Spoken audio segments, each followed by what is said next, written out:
9 combats déjà confirmés pour l'UFC Paris, dont 7 avec des Français, et déjà des rumeurs confirmées, on va dire, avec 2 Français supplémentaires sur la carte de l'UFC Paris.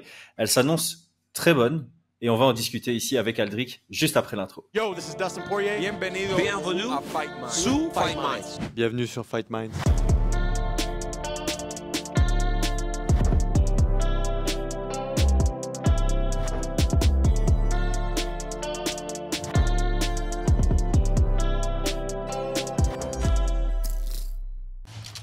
Paris sur le MMA avec Unibet. Quelle sera l'issue du combat? Une soumission? Un KO? Paris sur la prime numéro 1 avec Unibet. 100 € de bonus sur ton premier pari. Bon, Aldric, comme d'habitude, j'ai presque envie de dire comme d'habitude pour l'UFC Paris, les gens se sont plaints après 2 annonces de combat. Et puis aujourd'hui, tous ceux qui se sont plaints doivent se taire parce que la carte promet vraiment des étincelles. Et on s'attend à encore 3 annonces de combat. On a déjà des rumeurs qui sont validées d'avoir Morgan et Taylor Lapillus sur la carte, en plus de tous les Français qu'on va citer dans cette vidéo. À la fin de la vidéo, on va donner notre note sur 10 pour la carte. Mais de prime abord, comme ça, pour introduire la vidéo, quel est ton ressenti? À quoi ressemble l'UFC Paris? Est-ce que c'est bon? Est-ce que c'est le meilleur des 3, comme déjà certaines personnes le disent? Satisfait? Ouais, écoute, déjà, ce que tu as dit est très judicieux. C'est-à-dire que aujourd'hui, les gens, ils vont voir l'UFC. Ils vont pas voir des combats. On a bien vu parce que si je dis pas de bêtises, les premières heures d'ouverture de place, il y avait aucun combat d'annoncé. Et après, il y avait Cornol de Randami sur le chevauchage entre le moment où c'était sold out. Je pense que c'est à peu près ça le déroulement des faits.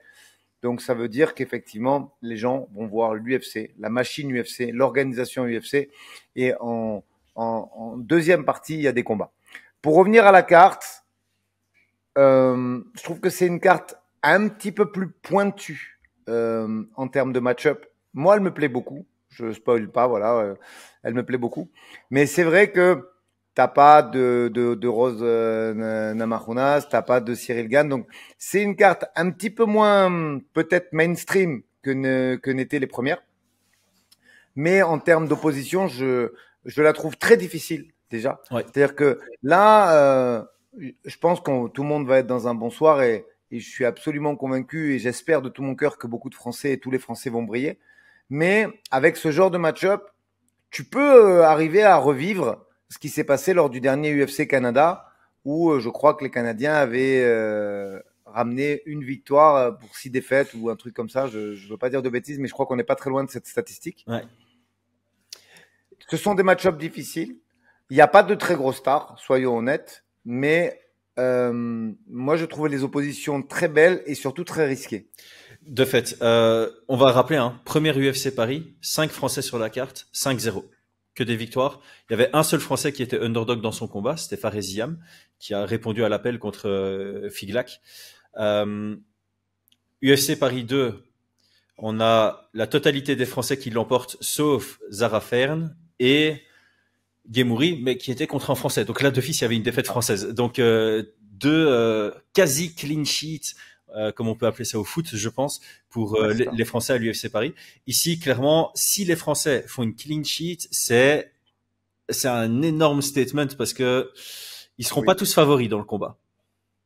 C'est ça. Il y a beaucoup d'opposition. Il y a beaucoup de mecs classés. Il y a des mecs qui sont sur des win streaks importantes. Il y a des mecs qui finissent les combats en face.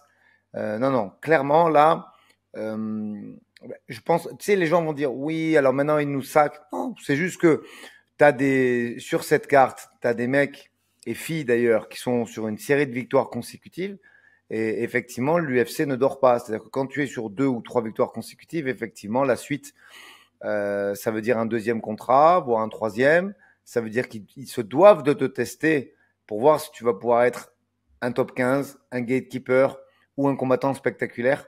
Le bon côté, c'est que ils sont pris au sérieux, mais effectivement, un petit peu moins bon côté, c'est que les match-ups sont extrêmement difficiles. Ouais. Après, voilà, sur une vision à long terme, ça permet de tester les Français. Ça montre aussi que l'UFC a du respect pour les Français parce qu'ils veulent les faire gravir les échelons tout simplement. On le voit, il y a de moins en moins de cadeaux et à la limite tant mieux parce que ça veut dire que la nation est vraiment prise au sérieux.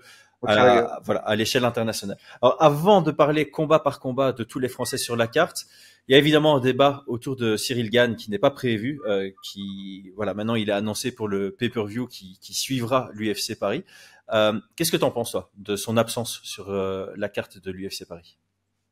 Ben, je pense que aujourd'hui, il est dans une position qu'on peut certes critiquer, mais je trouve les choix de carrière qu'il fait qui sont extrêmement intéressant.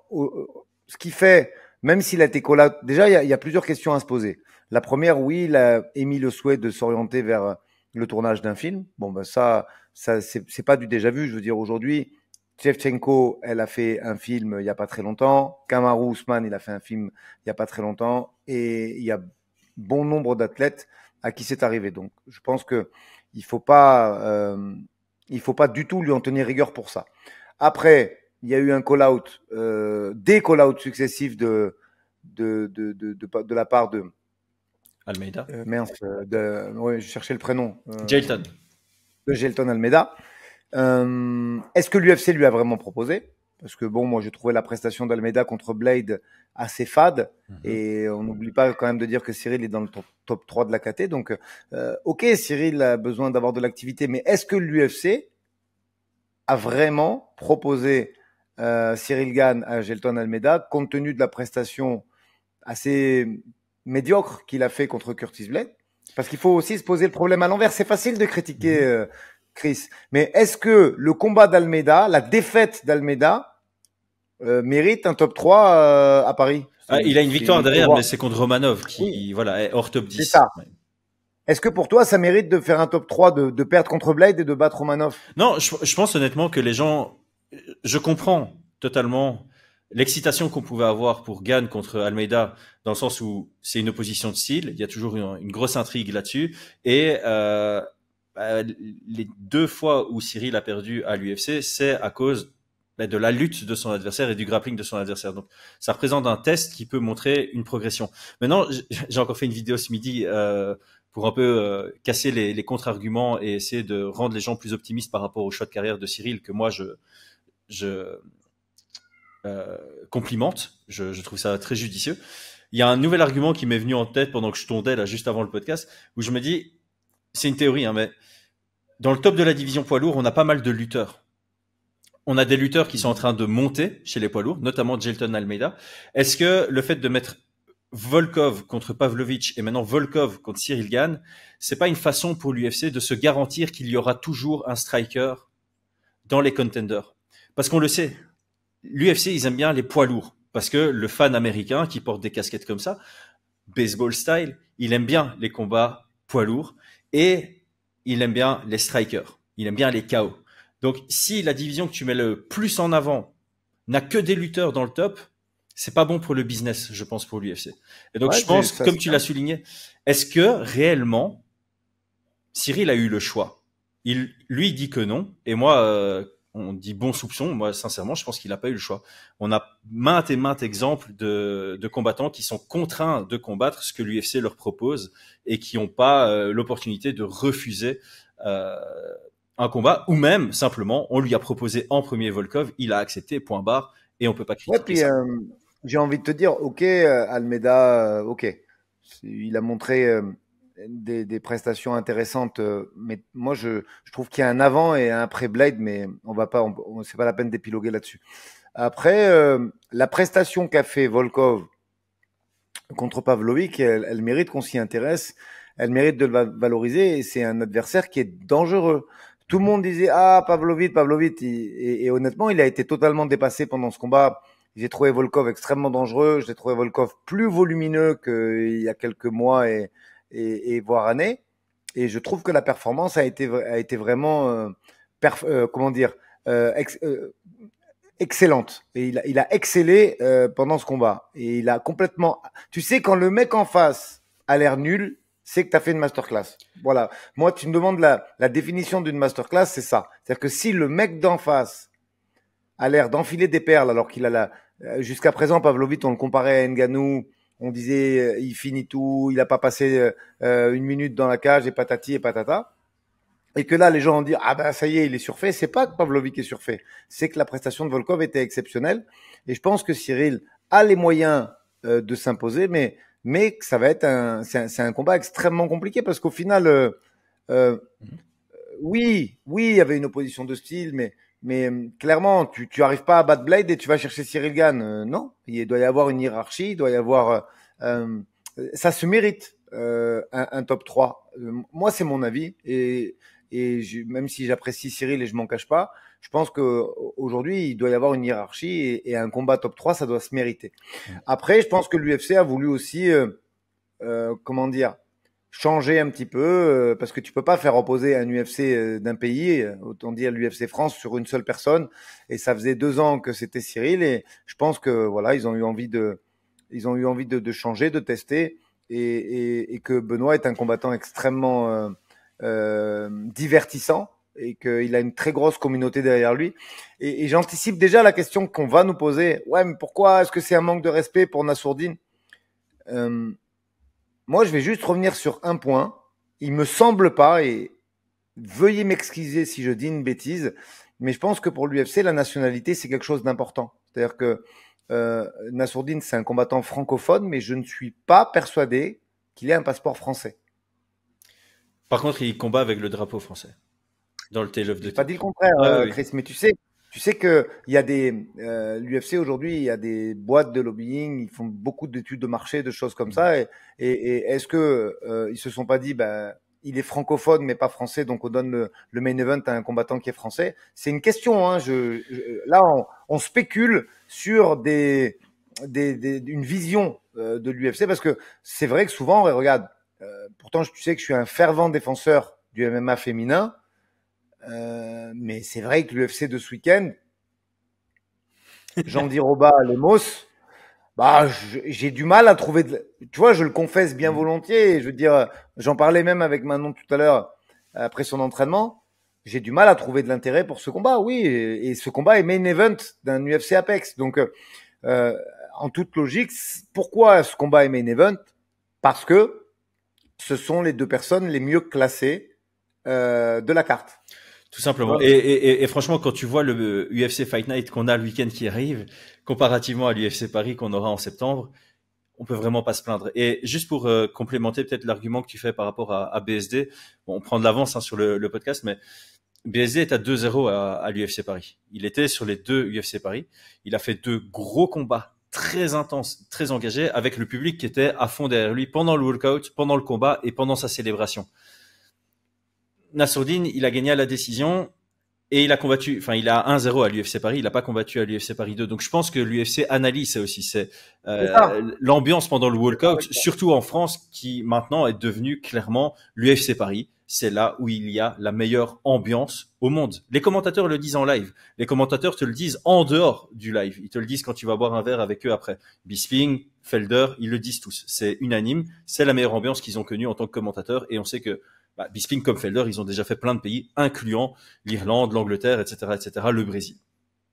Donc, je pense que pour l'UFC, il y a aussi ça qui fait partie du choix. C'est, on veut un combat principal où on est garanti d'avoir une ambiance de dingue pour le main event, qu'on ait de nouveau la Marseillaise, etc., Je dis pas que Imavov n'aurait pas eu ce soutien. Moi, je suis sûr et certain que pendant le co-main event, les gens vont devenir dingues et supporter à fond Imavov.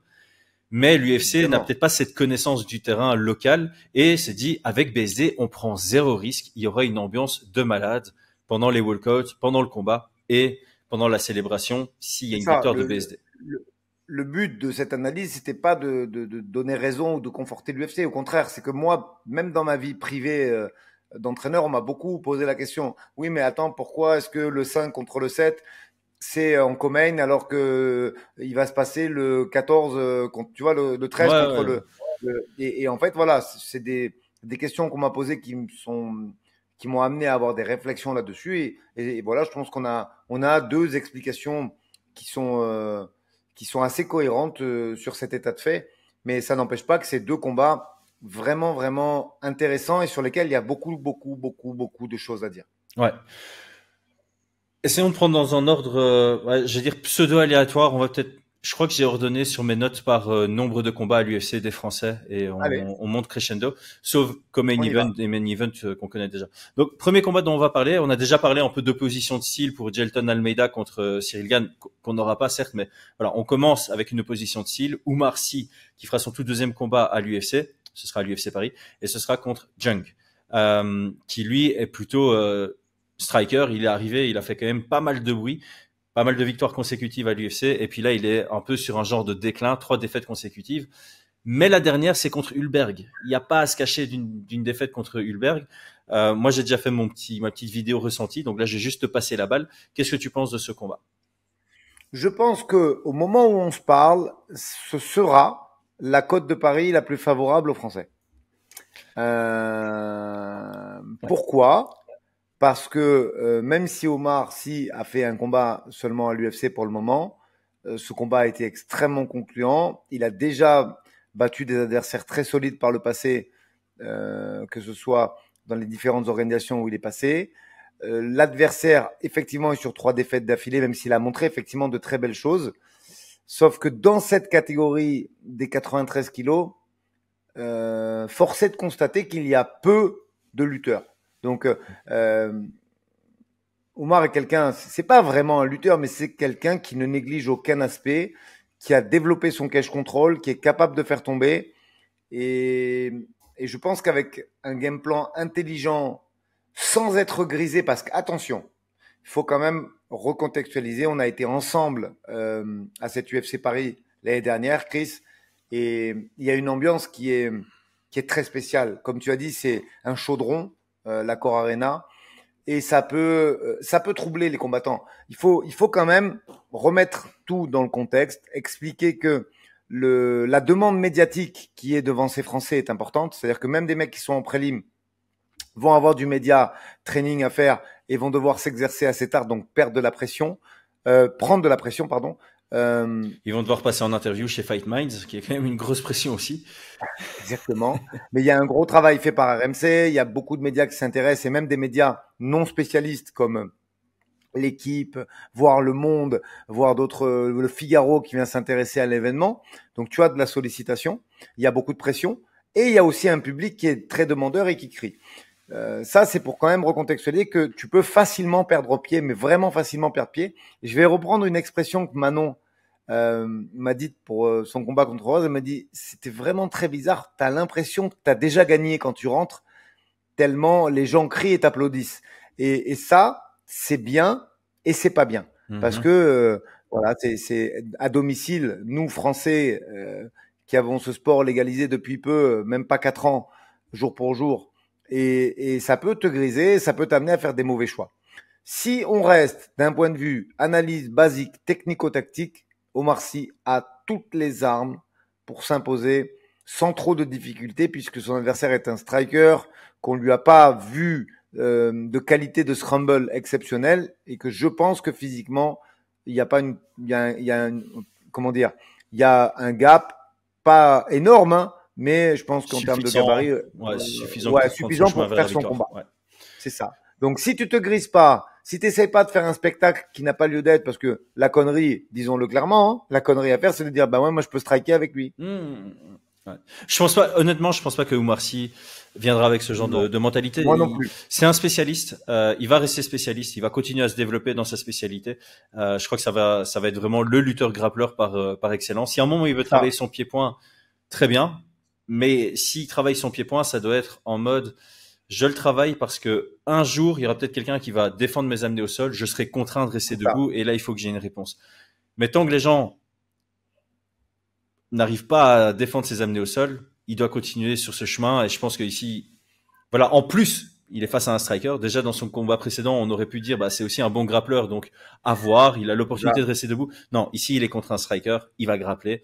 Et je te rejoins. Je pense que le combat lui est très favorable si il le prend avec sérieux, ce dont je suis à 99,999% sûr. Après, effectivement, il y a toujours ce truc de Manon, qui est très expérimentée, a été légèrement perturbée par le fait que durant son walkout, elle pensait déjà avoir gagné son combat tellement il y a une bonne ambiance. Donc ça, félicitations le public français. Franchement, on va pas revenir dessus, mais le public est vraiment exceptionnel pour avoir fait les 2 UFC Paris sur place. c'est quasi inconcevable à quel point il y a un vrai support comparativement à ce qu'on voit sur Twitter. C'est vraiment le jour et la nuit, et tant mieux.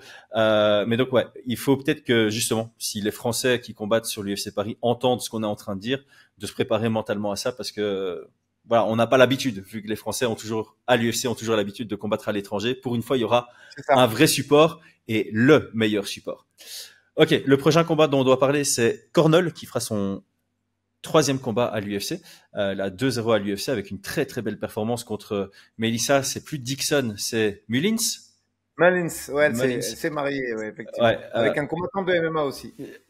Voilà, donc c'est toujours bien d'avoir une relation avec quelqu'un qui peut te tirer vers le haut dans ton sport en plus.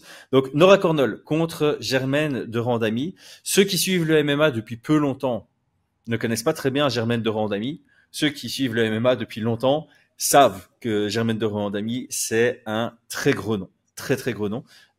J'ai fait ma petite vidéo ressentie comme sur tous les combats qui ont été annoncés. Voilà, moi j'avais dit que Germaine de Randami c'était un solide morceau, surtout en pied-point, mais il faut se méfier d'un grappling très très offensif. Elle a vraiment ce style hollandais par définition. Ça frappe dur debout.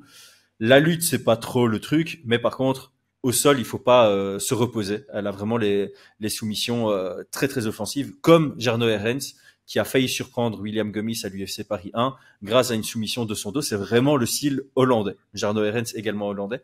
Par contre, elle a pas été très...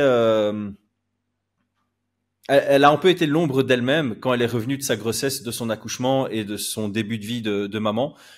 Maintenant, ça retire rien. Peut-être qu'elle avait besoin de se remettre dans le bain et que là, on va revoir la Germaine de Randami des années 2017-2018 qui était encore excellente et soit championne, soit dans le title contention. C'est ça. C'est un combat intéressant puisque ça va permettre à Nora de rayonner outre-Atlantique. Elle est connue, elle est respectée, Germaine de Randami.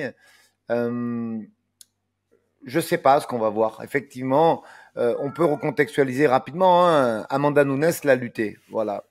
Quand tu tiens compte et c'est pas beaucoup. Hein. Il y a très peu de combats où Nunes est allé chercher le sol pour s'imposer. Si on regarde un petit peu la legacy d'Amanda Nunes, les combats contre Shevchenko, les combats qu'elle a fait à 61, il y a... Même contre Holm, elle est restée debout. C'est ça. C'est-à-dire qu'il y a très peu de combats où Amanda Nunes est allée chercher le sol pour s'imposer. Ce combat-là, elle l'a fait contre de Randami parce qu'elle craignait un striking très solide. Sauf quand même, force est de constater, contre la Germaine qui a fait ça, qui a performé de la sorte, et celle qu'on a revue après effectivement une longue pause, qui a été, je crois, presque de 2 ans. Hein, 4 ans. 4 ans, tu vois. C'était pas la même chose. Qu'est-ce qui va se passer? Quel va être le niveau? On sait pas. Alors, moi, là, la seule personne qui peut t'aiguiller, c'est le mec qui fait partie du camp. Si tu as un inside sur le camp de Randami, te dis ouais, c'est bien, c'est le feu, c'est pas ça. Là, très honnêtement, on ne peut que spéculer. Mais sur le papier, c'est un combat qui peut avoir un excellent niveau de striking, puisque pour ceux qui connaissent pas beaucoup Nora, avant de se diriger vers le MMA et de faire son début de carrière sur le circuit français, puis de performer sur le circuit de l'UAO Warrior et du UAO Warrior Arabia, elle a fait les championnats du monde de boxe thaï très souvent. C'est même là qu'elle a été titrée. Et elle est allée à Bangkok plusieurs fois pour le faire. Et c'est une formidable strikeuse aussi. Donc, sur le papier, on peut voir une très grosse guerre. Maintenant, quid de l'état de forme et de préparation physique de Germaine de Randami? Ça, on ne sait pas. Mais à la limite, voilà. Soit on a un combat magnifique qui va chauffer la foule et qui va nous plaire à nous, amateurs de striking de MMA. Soit on aura la décapsule parce qu'il y a une très grosse différence de forme. Et dans ce cas-là, elle prépare son arrivée dans le top 15 qui, à mon avis, sera obligatoire après cette victoire. Et elle continue son ascension dans la catégorie qui commence à être pas sympa. Mais je trouve que cette catégorie, avec des Messi Chasson, avec des Mara Bueno Silva, commence à être sympa, enfin un peu plus sportivement appréciable. Voilà. Je pense qu'il faut lui donner encore 1 an et demi, moi, à cette division. On va voir ce qu'ils vont faire avec Kayla Harrison. Je pense que Kayla Harrison, c'est celle qui peut donner du vent frais et de la visibilité à cette division. Donc là, a priori, c'est pas la prochaine pour le titre, mais si elle a encore besoin d'un combat et puis elle a le combat pour le titre et elle prend la ceinture, je pense qu'il y a un peu ce côté hype qui va se créer autour d'elle C'est ça. et ça va pouvoir relancer un peu la visibilité autour de cette division avec des prospects montants, notamment Cornol. Si je parle de 1 an et demi, ça permet à Cornol d'éventuellement, si elle gagne contre Germaine, d'aller encore chercher 2 victoires d'ici là et de se retrouver clairement dans le top 6 de la division et commencer à intéresser aussi le public français forcément. Ouais, parce que il y a des match-ups. Alors, on va pas commencer à parler de la suite alors qu'elle n'a pas encore performé sur ce combat, mais il y a des match-ups, je trouve, assez intéressants après des Panic Inzad et autres. C'est, je pense, des match-ups qui seraient très bons pour Nora. Et après, même si tu commences à t'intéresser au top 5, pour moi, la plus dangereuse, encore plus que Bueno Silva, et même si elle s'est imposée sur une coupure et que c'était très limite, ses méfications, elle fait 1m80, elle se sert bien de ses coudes, elle tient pas trop mal debout, elle a un bon grappling. Ça, je pense qu'elle peut, elle, après, de par sa taille et sa façon de combattre, être embêtante, mais il y a un chemin net pour le top 5 qui peut tout à fait s'envisager. Et c'est tout ce qu'on souhaite à Nora parce que franchement, moi je trouve qu'elle progresse de combat en combat. Elle m'avait agréablement surpris quand je l'ai réellement découverte à l'UFC Paris 2. Elle m'a encore plus surpris contre Melissa Mullins. Je trouve qu'il y a vraiment une progression entre le combat 1 et le combat 2 à l'UFC. Et donc là, je m'attends à une nouvelle version de Nora contre une vraie vétéran qui a eu la ceinture UFC. Qui frappe dur, qui est une strikeuse et qui, à mon avis, voilà, on spéculait un peu. À mon avis, elle prend ça au sérieux. Tu reviens pas de ta grossesse, prendre un combat et puis ressort. Non, si elle prend ce deuxième combat, c'est qu'elle considère que voilà, elle est dans ce process de retrouver son niveau. Et tu disais qu'on spéculait, mais je peux aller me renseigner parce que Duane Van Elvoort, très difficile à dire en flamand, c'est son coach, je le connais très bien. Et puis elle s'entraîne aussi avec Benita Van Roy, que j'avais fait découvrir via la Sueur Fighting Championship, et qui est maintenant à 2-0 ou 3-0 en pro. C'est un sacré morceau.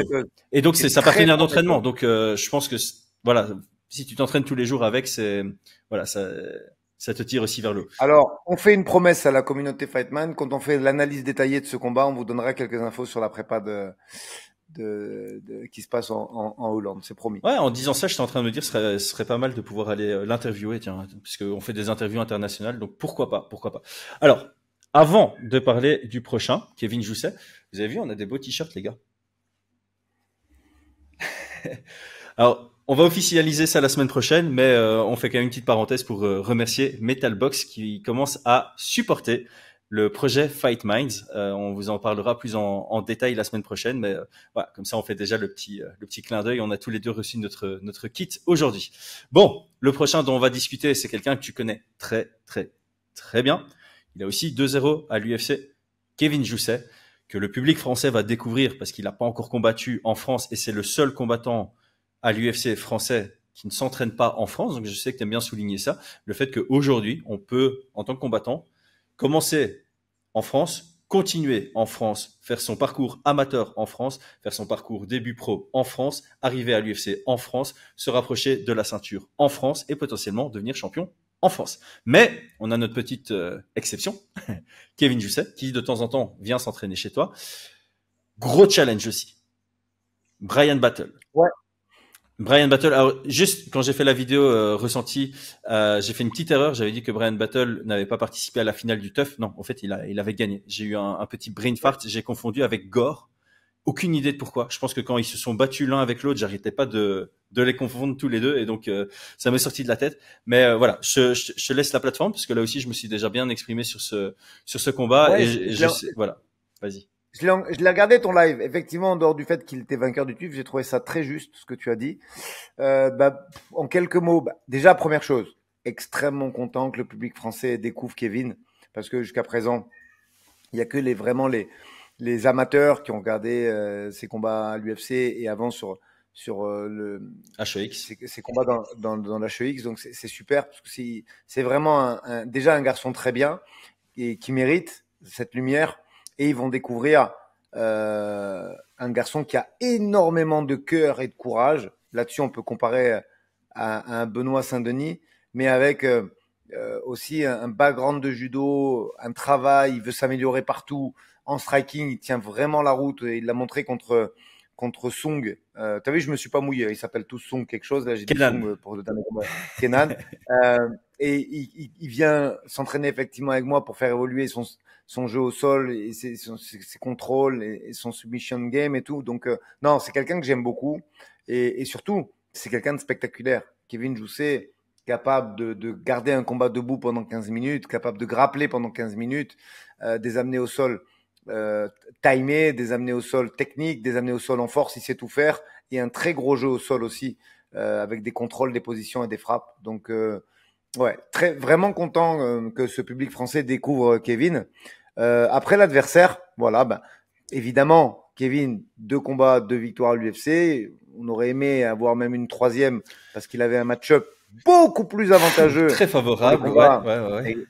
Mais c'est ainsi, il a eu droit quand même à se peser, donc à sauver un petit peu les meubles, comme on dit dans le jargon, mais le combat n'a pas eu lieu.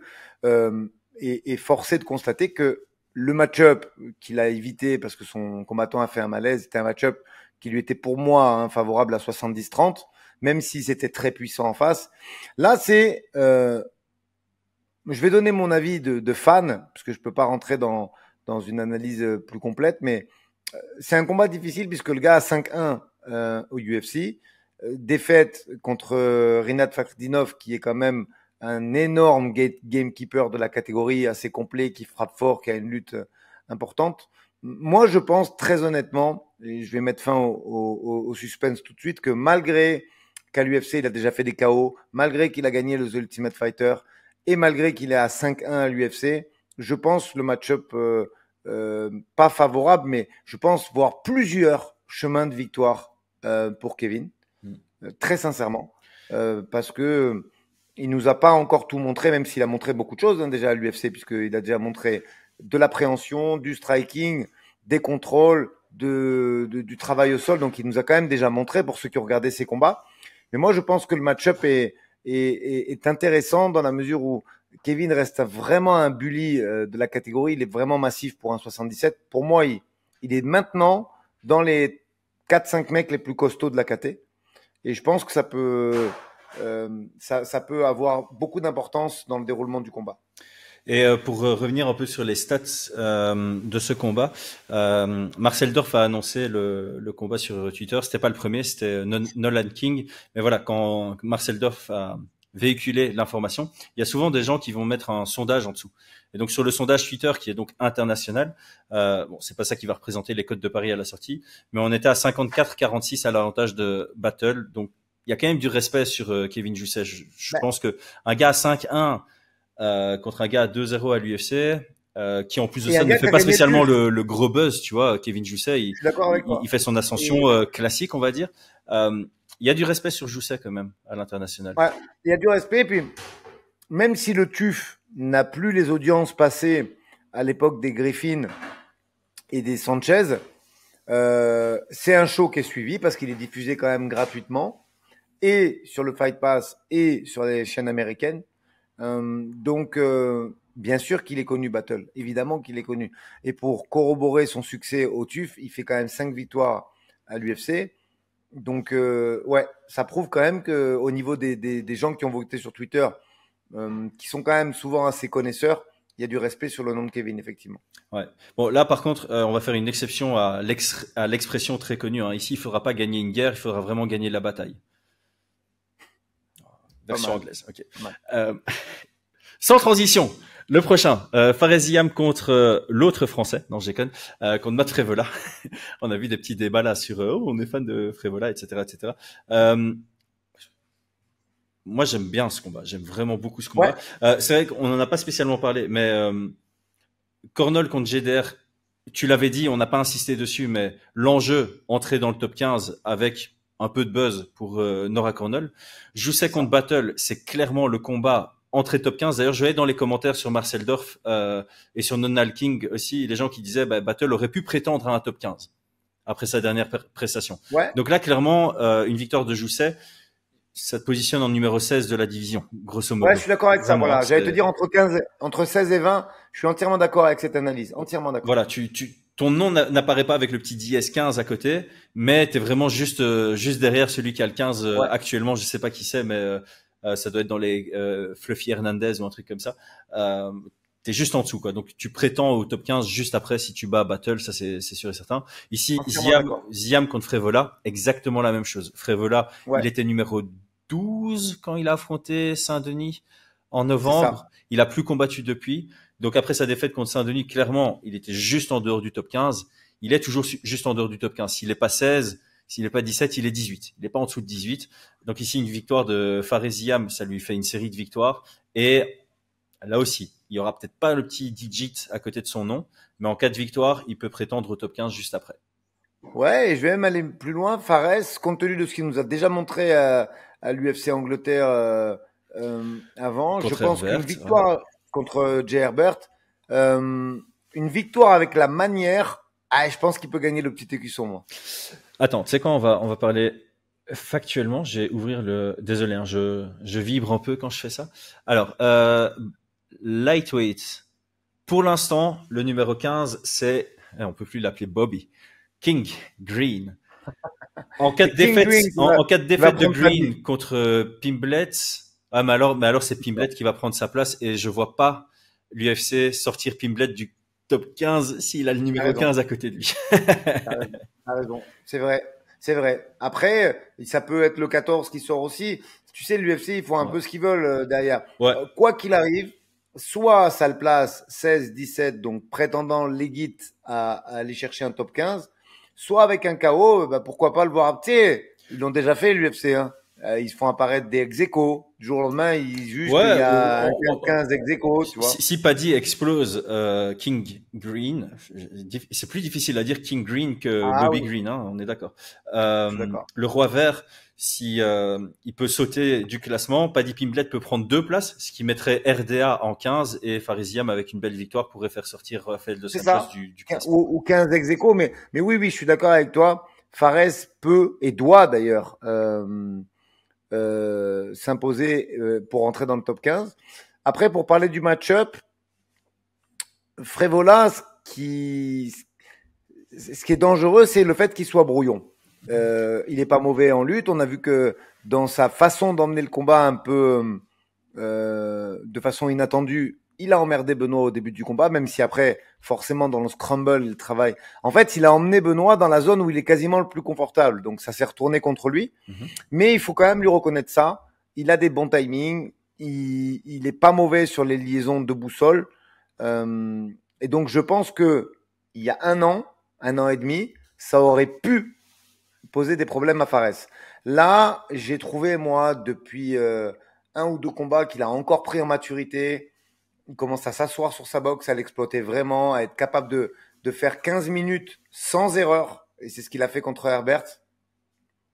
Et je vois vraiment Frevola en grande difficulté sur ce combat. Même si j'aime beaucoup Fares et ça nous arrive d'échanger, je vais quand même, et là je lui ai pas posé la question, je n'ai pas vu Fares à l'étranger pour ce camp. Pas encore, en tout cas, ou pas du tout, je sais pas. Donc voilà, c'est une question aussi à se poser. C'est une piste de recherche. On sait qu'il fréquentait la salle Killcliff de façon extrêmement assidue à une époque très proche de sa carrière. Qu'est-ce qu'il en est de là? Est-ce qu'il est toujours à Lyon? Est-ce qu'il fait sa prépa avec son staff lyonnais? C'est une question à se poser parce que c'est pas que c'est pas bon, c'est qu'en fait comment dire, ce qui est inhabituel doit être souligné. Voilà. Ouais. Pour son dernier UFC Paris, je crois que je m'étais renseigné. Je crois qu'il avait fait une partie de camp au Killcliff et puis qu'il était revenu sur les dernières semaines pour s'entraîner à Lyon pour déjà être aux heures européennes, ce qui était selon moi très très très malin. Ouais, s'il fait la même chose ici, franchement, c'est une très bonne idée parce que forcément, il y aura plus de partenaires d'entraînement adaptés au Killcliff qu'il n'aura à Lyon. Et comme tu l'as dit, Frevola, il y a ce côté brouillon, mais c'est pas une insulte de le dire. C'est un peu comme dire Dricus du Plessis est brouillon. C'est vrai, il est brouillon, mais il y a une vraie efficacité dans ce côté un peu esthétique.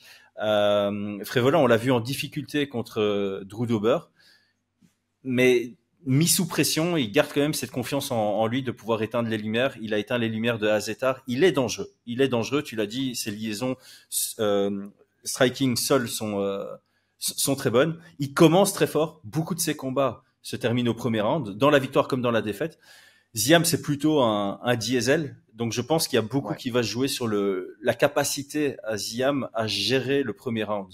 Je pense qu'il en est capable et je pense que s'il passe ce premier round, qu'il le gagne ou qu'il le perde, ce sera déjà beaucoup plus confortable pour lui à partir du deuxième. Donc, je serais pas surpris de le voir gagner en 29-28 et je serais même pas surpris de le voir gagner en 30-27 en prenant le premier round juste dans la maîtrise avec une meilleure gestion de la distance et en étant, voilà, sa technicité peut prévaloir sur le côté brouillon efficace de Frevola selon moi. Donc, moi, j'aime bien ce combat et je l'aime bien pour Ziam aussi. C'est ça. Et même pour la suite de sa carrière, on a vu que contre un striker du niveau de Jay Herbert qui s'entraîne à très haut niveau chez Renegade, je crois, en Angleterre, oui.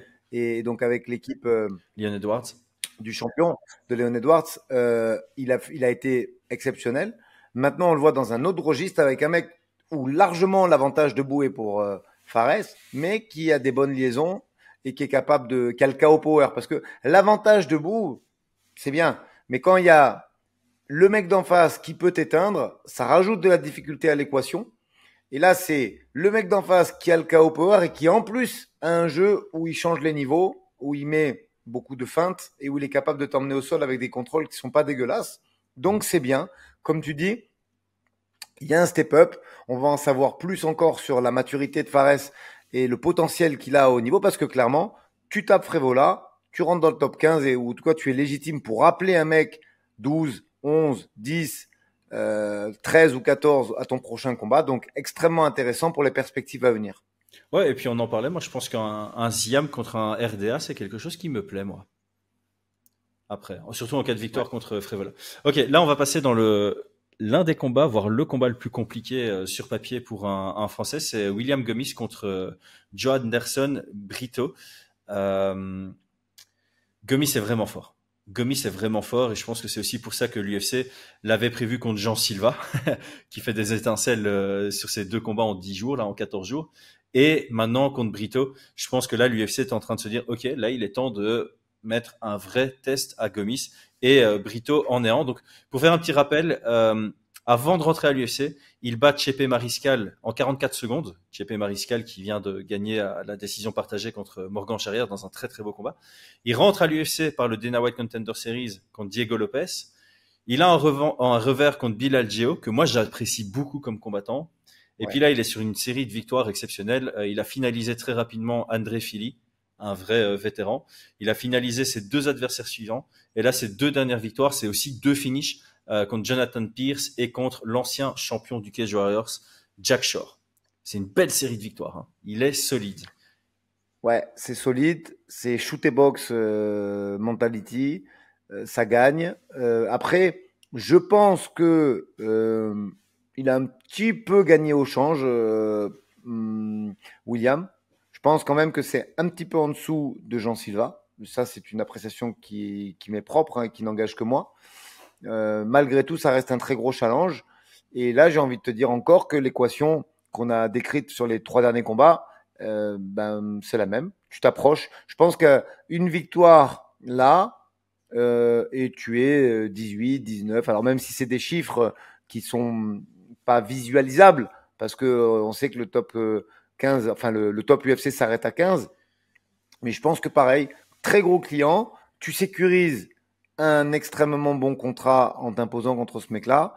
Et en plus, tu prépares ton call-out d'un futur top 15, 12, 13, 14 de la KT. Par contre, ouais, là, il y a de la difficulté. Après, William Gomis, il est vraiment chiant à matcher parce que il boxe en reculant de façon très, très, très judicieuse. Et il y en a très peu. C'est-à-dire que, tu sais, c'est un peu comme un mec qui fait bien la guillotine et qui l'a fait d'une façon un peu particulière. C'est difficile à reproduire sur un camp. Et William, c'est ça qui est compliqué. C'est que un mec qui boxe en reculant de façon agile, rapide et efficiente, c'est très, très compliqué. Et en tout cas, dans le club shoot et box qui est celui de son adversaire, ça va être, à mon avis, impossible parce qu'on sait que c'est plutôt quelle que soit la shoot box, que ce soit celle de Curitiba ou celle de Charles Oliveira, c'est plutôt des mecs dont la marche arrière est cassée. Donc, ouais, à mon C'est une avis, bonne façon de le dire. Ouais.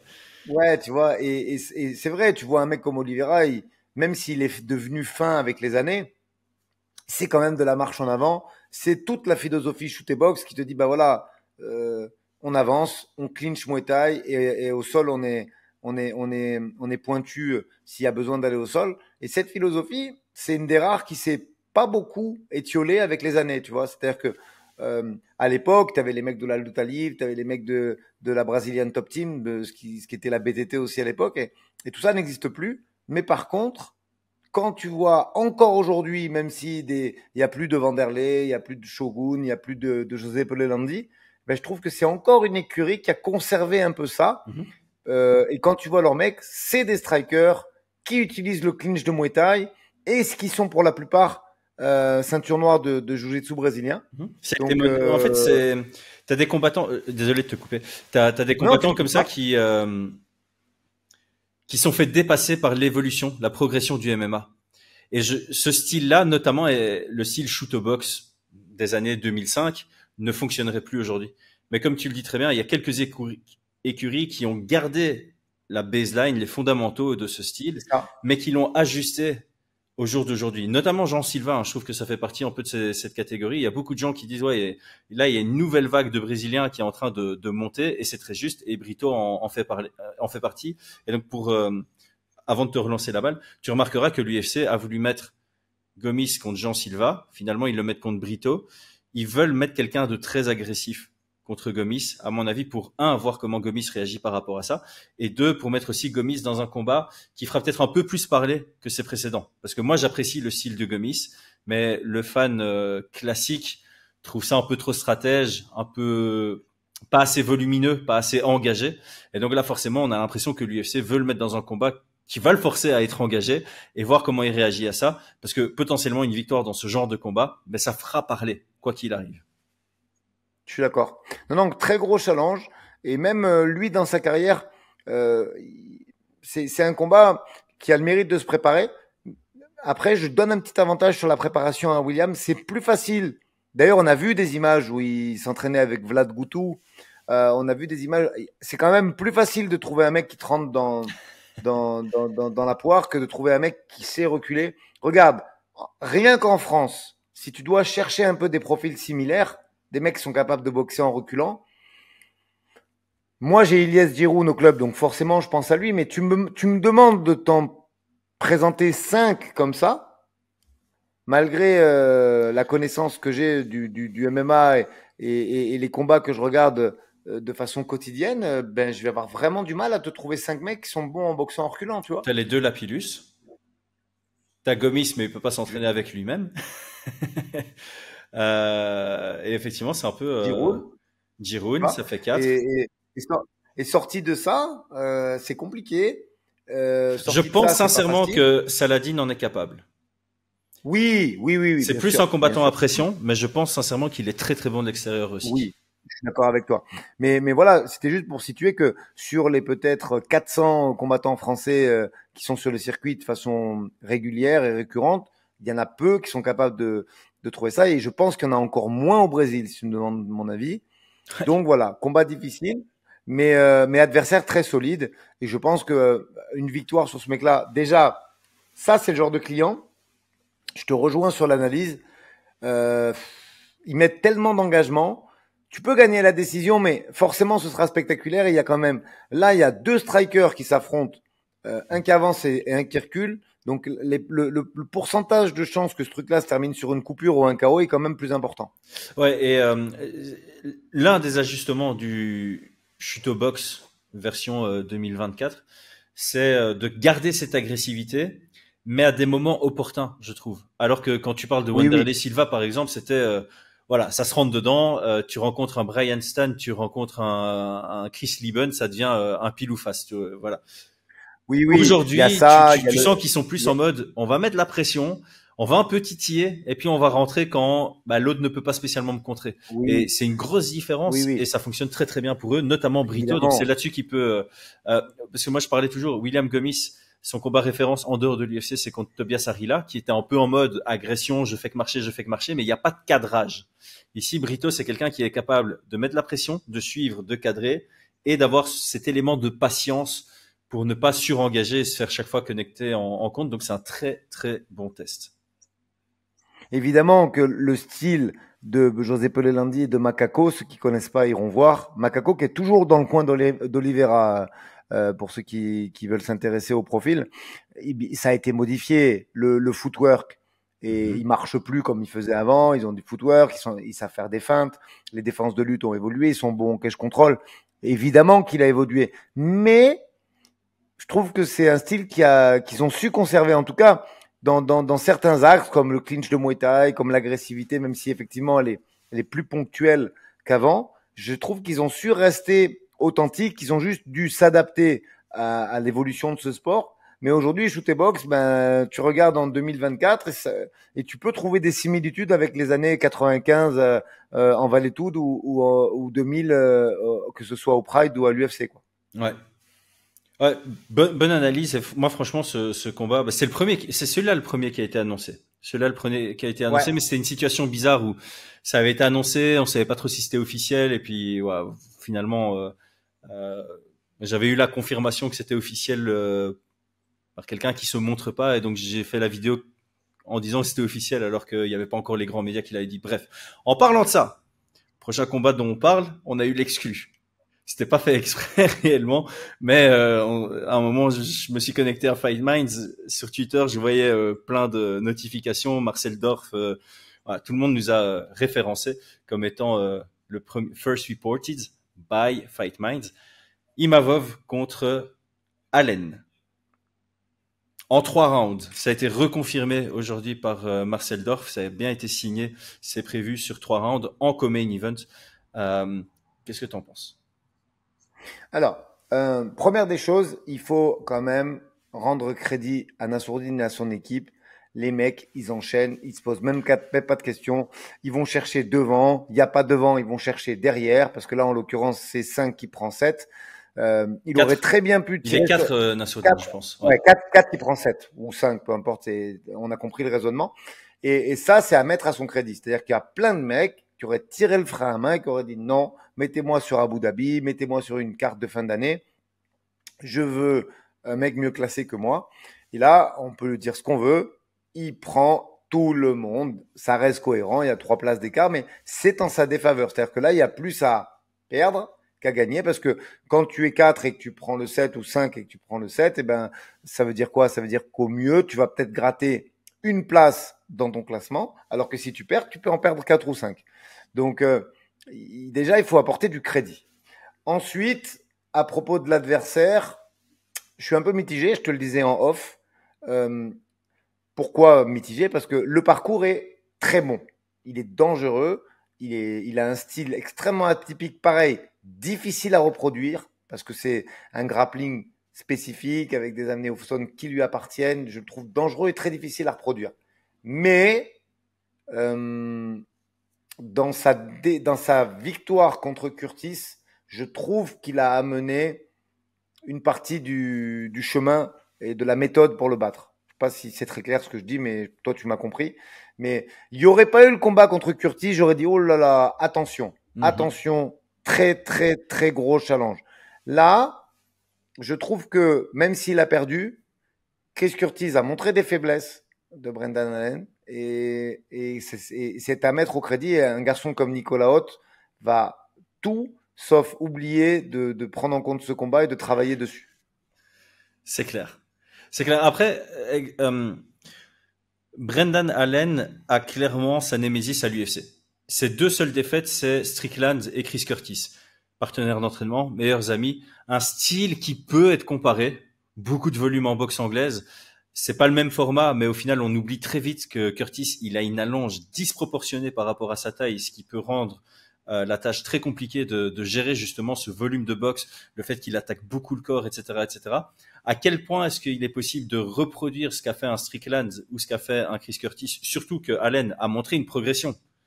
Ces 2 défaites, c'est contre Strickland et Curtis. Il vient de battre Curtis. Alors, c'est pas la plus belle victoire de sa carrière. C'est là où j'ai envie de peut-être un peu nuancer. Pour moi, il est sur une série de 6 victoires très impressionnantes, notamment contre Paul Craig. J'ai trouvé ça monstrueux.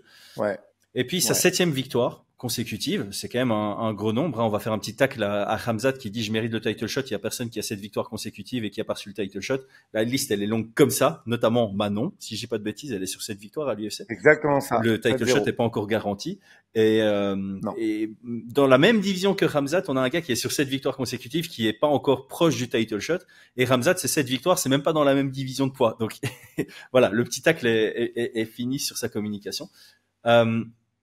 Donc Allen, sa dernière victoire, on sait qu'on a la mémoire courte en MMA. Je vois ça plus comme une potentielle contre-performance, ou je sais pas si contre-performance c'est le bon mot, mais il tombe sur le style qui ne lui convient pas du tout, et par conséquent, il sait pas être impressionnant. Moi, je trouve que le fait d'avoir gagné après avoir perdu contre Chris Curtis et contre Strickland ce même style, il a montré qu'il avait su progresser par rapport à ce style-là. Ouais, et si on a, il est jeune, il a 28 ans. Voilà, c'est ça. Il a 28 ans, il est jeune, t'as raison, c'est perfectible. Je suis d'accord avec toi. Et par conséquent, moi, je pense qu'il faut pas trop se baser sur. Alors, en tant que fan, il faut pas trop se baser sur cette performance Allen contre Curtis en disant voilà, il a atteint son seuil, il a atteint son plafond, il va pas rentrer dans le top 5, le numéro 7, ça lui convient bien. Je pense sincèrement que il représente un danger pour quiconque dans la division. C'est juste que voilà, Curtis et Strickland, c'est un style difficile pour lui. C'est pas le style d'Imavov, donc Imavov va devoir trouver son chemin vers la victoire contre Allen. Et il y a personne d'autre. Il a 12-2 à l'UFC, le mec. Après, j'ai envie quand même de te dire que surtout le Nassourdine qui est en train de prendre confiance en lui, qu'on voit depuis 2 ou 3 combats, si le style de striking de Curtis te gêne, oui, tu as raison sur l'allonge, elle est démesurée. Je crois qu'il a la même allonge qu'un mec qui fait plus d'1m95 à peu près. Mais si le style de Curtis te gêne, qu'en est-il de celui d'Imavov? Tu vois ce que je veux dire? Parce que Imavov, il a, en fait, là où il est fort, c'est qu'il a pas de style. C'est-à-dire qu'il sait tout faire. C'est-à-dire que le mec est capable de boxer sous pression. Lui aussi, il est capable de boxer en reculant. Le clinch est intéressant. Les jambes sont intéressantes. La prise de dos qu'il fait sur ses esquives rotatives et sur ses demi-pivots, c'est intéressant aussi. Tu vois, il a déjà été dans le rôle du grappleur, du striker contre le grappleur, contre Dolidze, combat qu'il a été exemplaire. Le capital confiance, c'est intéressant et c'est vrai que les performances sont énormes. C'est vrai que le run de Brendan Allen est exceptionnel, mais je pense vraiment, et je dis pas ça, pas du tout ça pour balayer d'un revers de main le combat, pas du tout. Ça donne énormément d'intérêt à ce combat parce que on a envie de voir de quelle façon Nassourdine va le prendre, mais c'est un combat ouais, c'est vraiment un combat sur lequel je mettrais quand même Nassourdine favori. Ah oui, bien sûr. De toute façon, mon raisonnement est corroboré par le classement, donc j'ai pas besoin de me justifier. Mais c'est un combat effectivement qui peut être très disputé et avec un mec qui est sur un run de cette victoire effectivement. Qui est lui-même en pleine confiance. En fait, moi, ce que je voulais dire dans mon argumentaire ici, c'est parce que j'ai vu des gens qui bottaient ça déjà en touche. Il a rien à gagner, il a rien à prouver. Pourquoi il regarde vers l'arrière, etc. Mais si tout le monde doit regarder vers l'avant, il n'y a plus aucun combat à l'UFC. C'est surtout que j'ai pas envie que les gens considèrent Brendan comme une balade de santé, une promenade de santé. C'est un vrai challenge. Oui, Imavov est favori. Selon moi, il est favori à 60-40, mais ça veut dire quand même que je donne 40% de chemin de victoire pour Allen, qu'il faut pas négliger. Il est dangereux partout. Très bon striking, lutte décente, très très bon et très dangereux grappling. Donc c'est un bon test pour Imavov. Et comme tu l'as dit, soulignons un peu le travail de Imavov et sa structure, on va dire, son management et son coaching, parce que ça fera 3 combats en 9 mois. Ils restent actifs. Ils sont conscients, je pense que voilà, le top de la division, il y a des gros noms. Il y a des gens qui font de la communication. Strickland, il a des millions de followers et il a les résultats qui vont avec. Whittaker, il est ultra apprécié. Il est de nouveau sur un bon run. Dricus du Plessis, c'est le champion actuel. Adesanya, il fait ça. Il a le title shot. Tu peux pas t'asseoir sur ton numéro 4 si tu veux un title shot, et je pense que c'est le bon choix de Imavov de rester actif et de pas attendre les mains dans les poches, de voir comment ça se déroule, parce que si tu attends les mains dans les poches de voir comment ça se déroule, t'as quelqu'un qui va prendre t'as quelqu'un d'autre qui va rester actif, peut-être Allen, qui va combattre contre quelqu'un d'autre et qui va venir te voler ta place numéro 4, et puis tu devras quand même regarder derrière toi pour remonter là où tu étais. Donc très très bon choix. Là-dessus, j'ai absolument rien à dire, et très très beau combat en co-main event. On passe maintenant au main event. hop, je note le timing comme ça. De rien, les gars, pour le chapitrage.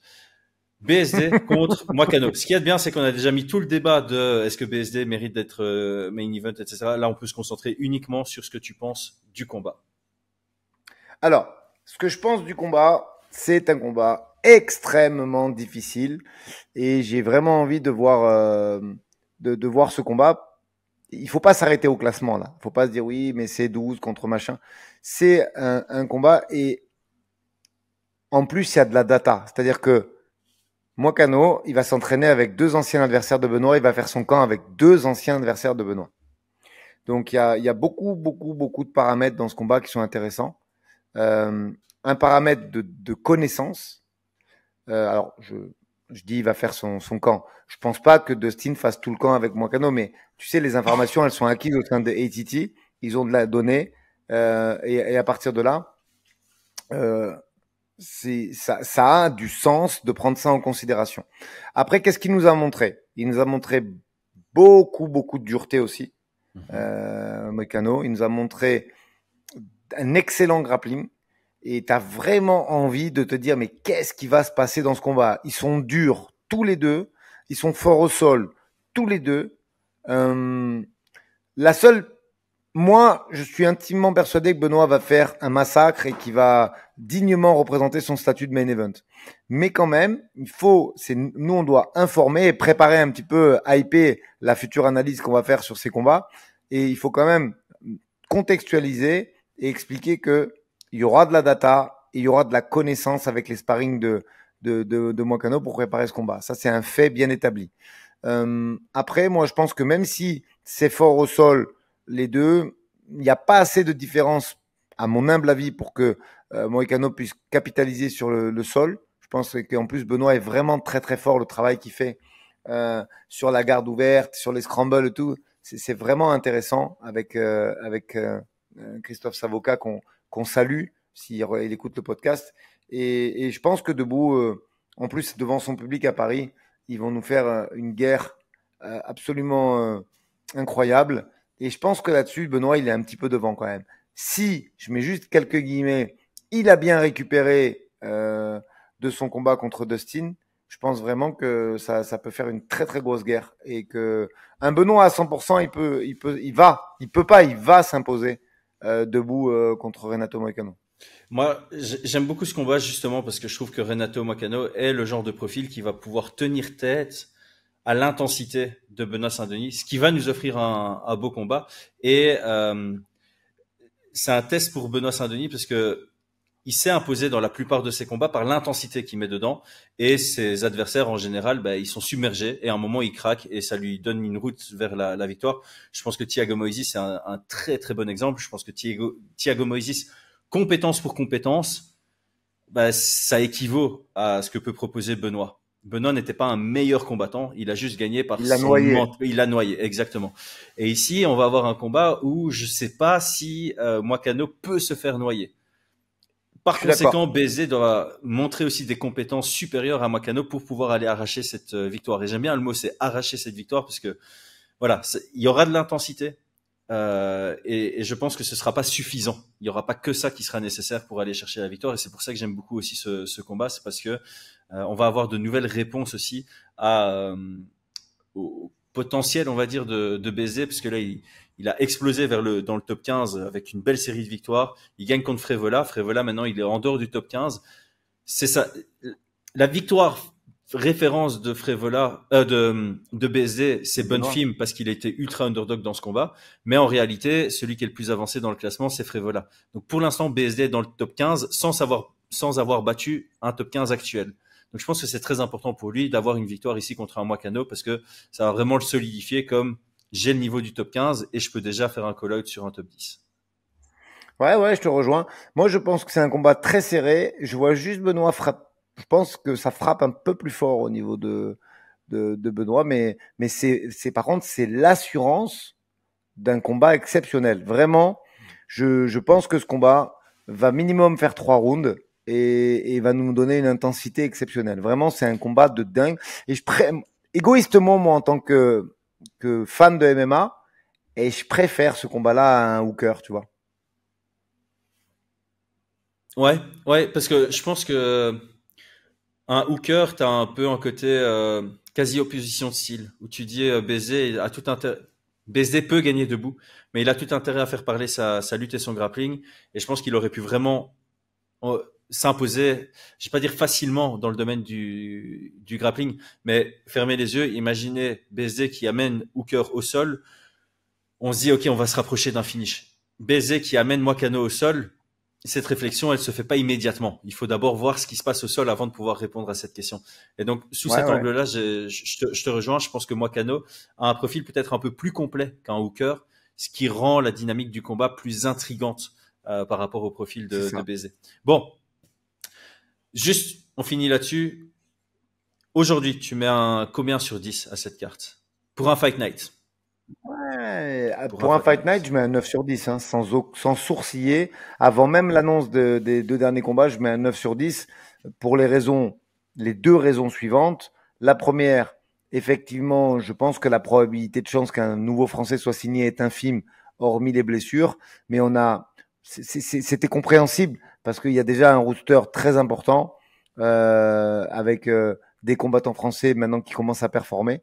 À partir de là, vu qu'ils n'ont pas été matchés avant, il était logique qu'il y en ait un bon nombre sur la carte. Donc, je pense qu'on va finir peut-être à 9 combats français, c'est ça, Chris? Si les rumeurs. Donc là, on en a fait combien? Alors, on en a fait 7. 1, 2, 3, 7. 4, 5, 6, 7. Taylor et Morgan. Et je balance un petit croussi. Oui. Okay, donc, normalement. Pour ceux qui ont fait l'effort d'être avec nous pendant 1h05. Voilà, pour vous remercier, Alors, j'ai pas cité de nom parce que je ne peux pas. Et je peux pas garantir non plus ce que je vais dire. Mais normalement, on est très proche d'une signature donc pour le 12e combat. Donc là, on a 9 combats avec 7 Français. Il y a 2 Français supplémentaires, Morgan et Taylor. Ça nous fait une carte avec 11 combats. Normalement, les Fight Night, c'est 12 combats. Le 12e combat,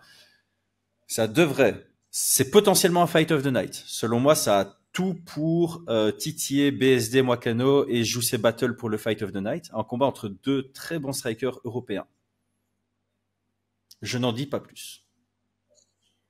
La suite dans un prochain épisode, mais oui, moi je lui donne un 9 sur 10. Écoute, l'analyse, elle est déjà enregistrée. La vidéo, elle est déjà enregistrée. Si quelqu'un l'officialise sur Twitter, boum, elle est en ligne. Bon, sans ce combat croustillant, voilà. Je lui donne déjà un 9 sur 10 parce que match-up intéressant, cote de Paris qui, à mon avis, seront très, très serrés avec quelques Français favoris, je l'ai évoqué précédemment, et quelques Français qui, à mon avis, seront underdog. Les combats sont serrés, les adversaires sont intéressants. Il y a potentiellement 3 ou 4 Français qui peuvent taper à la porte du top 15 en cas de victoire. C'est un très beau Fight Night. Yep. Bon, Aldric, merci. On a été exhaustif. Parfait. Belle soirée à toi et abonnez-vous. On est sur la route des 50 000. On est très proche des 40 000. Là, aidez-nous à les atteindre avant le mois d'août. Et puis, on sera sur la route pour les 50 000 avant la fin d'année. Ciao, ciao. Exactement. Retour 50K. Salut à tous.